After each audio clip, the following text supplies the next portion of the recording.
Students look forward to Thanksgiving break for many reasons, whether it's the family traditions or the week off of school to spend with friends.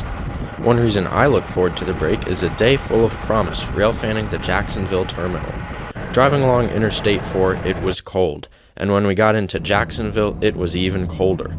The first stop of the day is always Birdville on the NS, where we saw train 330 doubling out in the distance.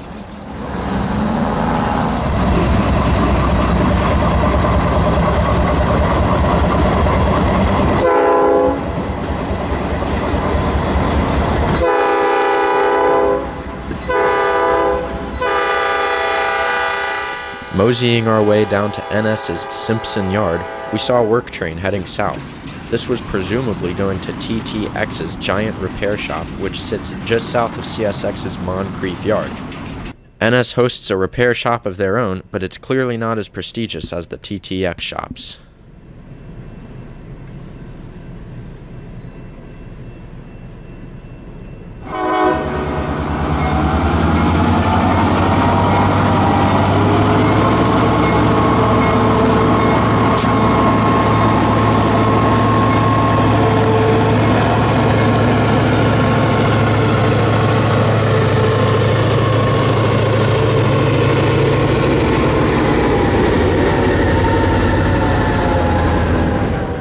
Almost immediately after the work train departed, out came NS GP38-2 number 5330, with the first of many intermodal blocks to be shuffled around the yard that day. Old Kings Road, the road that both Birdville and Simpson Yard are accessible from, also dead ends at the north end of CSX's Moncrief Yard, only about half a mile to the southeast.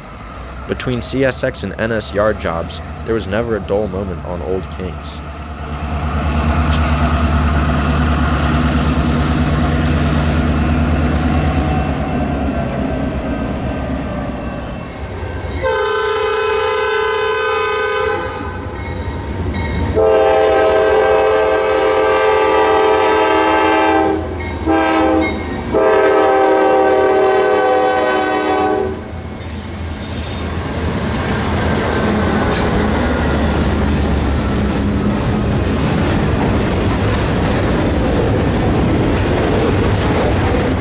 A quick swing back up to Birdville finds NS yard job number 60 and train 285 passing each other with almost perfect timing. Both of these trains sat distant to Birdville for about 15 minutes and then simultaneously closed in. NS job 60 will head north for a couple miles and then shove back south and west into the forest, where Toyota has hidden a massive distribution facility in what is called Westlake.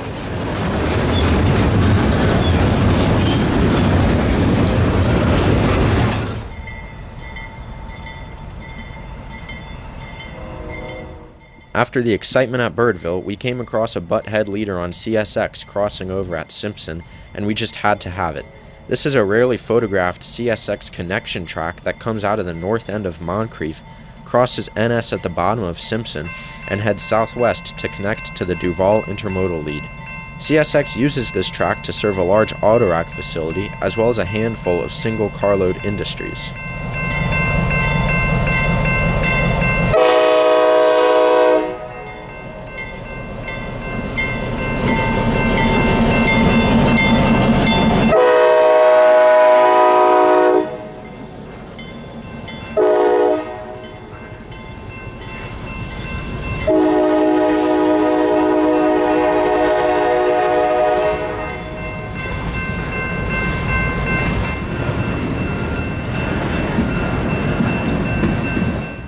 Simpson Yard has outgrown itself as of November 2017.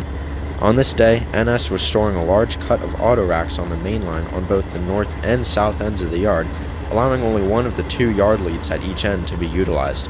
This meant that low-priority trains like 285 had to shove back into the yard and wait their turn to clog up the lead, as more imperative switching jobs did so in the meantime.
Apparently this switching was time sensitive, really time sensitive. The crew back from the TTX shop had no time to spare as they dogged 285 into the yard by a matter of feet.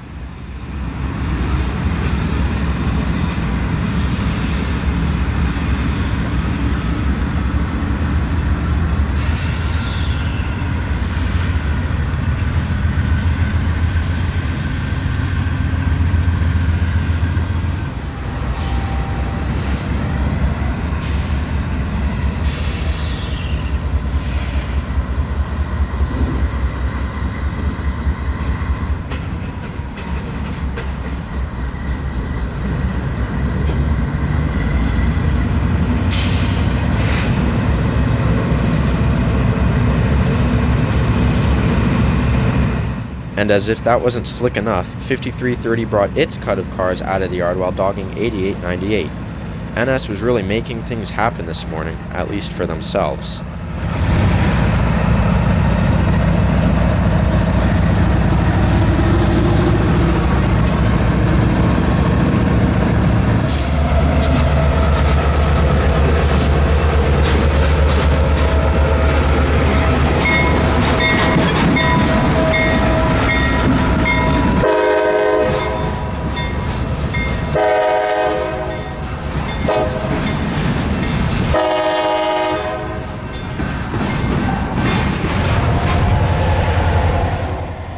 While 5330 was shuffling in and out of the yard, a CSX transfer job was waiting patiently on the transfer track. A CSX train on NS tracks is never going to be given high priority, and especially not in a yard as small as Simpson. The CSX crew waited for upwards of 2 hours in the same spot, and eventually tied up the north end of Moncrief for a short amount of time.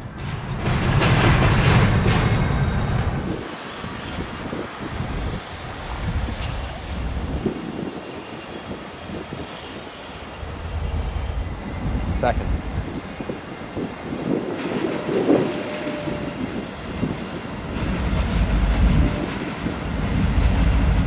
After a quick jog over to CSX, we were back again at Simpson for inbound train number 209 with the Wabash Heritage locomotive trailing.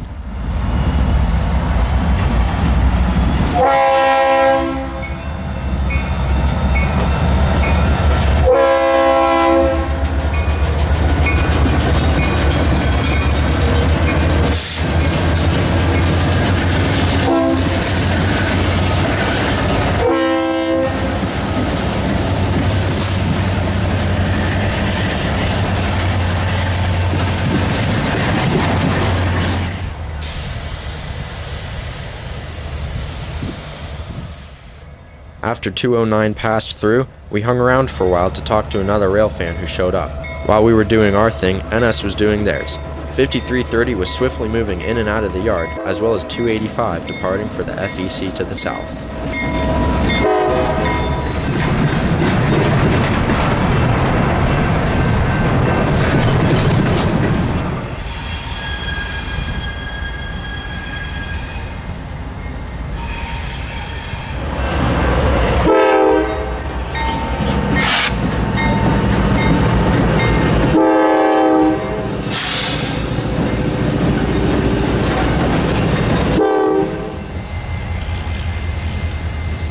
After NS was done with their duties, it was finally time for CSX to begin theirs. 2 hours after coming to a stop outside of Simpson, the SD40-3 stumbles into the yard to drop a cut of NS equipment. Meanwhile, NS has just brought some empties over from the Jacksport area and shoves back into Simpson as well.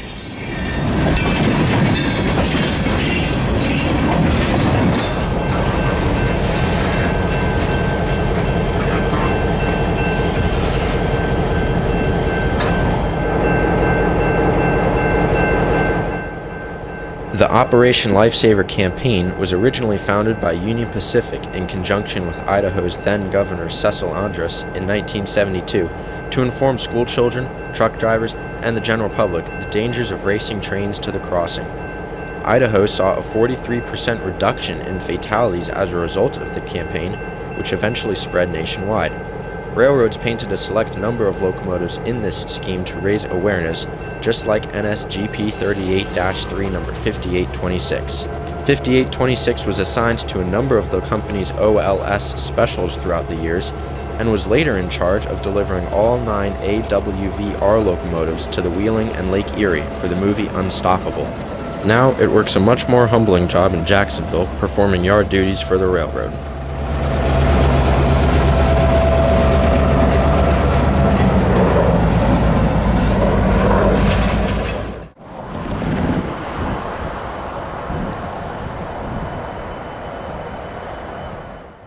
About 30 minutes and traffic lights later, we came across the 1070 waiting to head north with its train, now under the symbol 210. This is on FEC's main line, north of their Bowden Yard, where almost all FEC trains either originate or terminate. Today, 210 was waiting a couple miles south of FEC's huge drawbridge, which crosses the St. Johns River, with the 1070 eagerly leading the way. We moved up the way a bit to get a better angle on 210 and found ourselves by the Alexandria Oaks Park in San Marco. Shortly following our arrival, NS Train 295 came south from Simpson with a cut of intermodal for the FEC. Just as I was worried would happen, 210 fired up their engines as soon as 295 rounded the curve, and we were on the wrong side of the tracks. We didn't even stay for 295, but instead broke out in a tense chase of 210, which led us to an industrial lot under I-95. Thankfully, 210 had to slow down for the bridge as we only had seconds to spare.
Back to Simpson for the third and final time of the day sees 210 easing on into the yard from the south, only to be held up by a cut of bare tables and a crew change, both of which allowed for some close-ups of this one-of-a-kind paint scheme on the beastly SD70 ACE.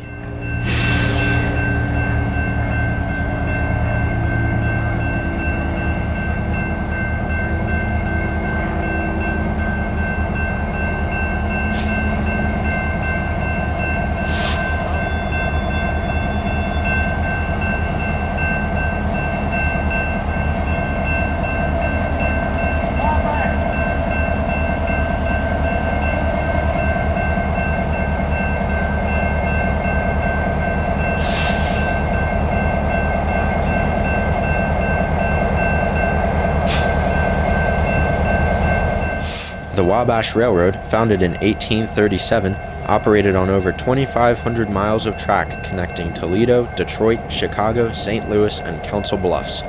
It was folded into the Norfolk and Western in 1964, but continued to exist on paper until the creation of Norfolk Southern in 1991. The railroad was named after the Wabash River, which was converted into English from the Miami Native American tribes' spelling of the word river, which sounded much like the word Wabash. The river's name essentially means river, leaving the railroad's name to just mean river. The company operated 16 passenger trains, including the Wabash Cannonball, which was discontinued once Amtrak took over nationwide passenger service. The Cannonball was, however, recreated in 2013, whenever the nickel plate 765 pulled a round trip tracing the train's route from Fort Wayne to Lafayette, Indiana. But tonight, Norfolk Southern's Wabash Heritage locomotive is pulling no such train, but instead a rather mundane intermodal.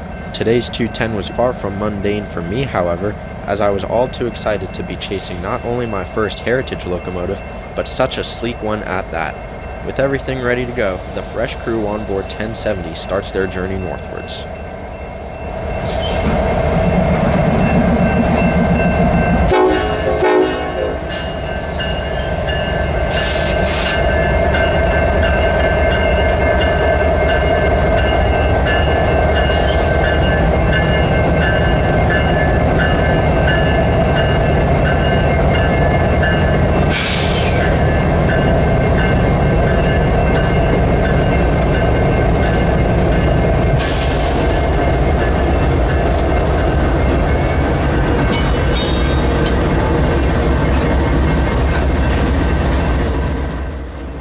Sticking to the slogan, quality over quantity, today was certainly one to write home about.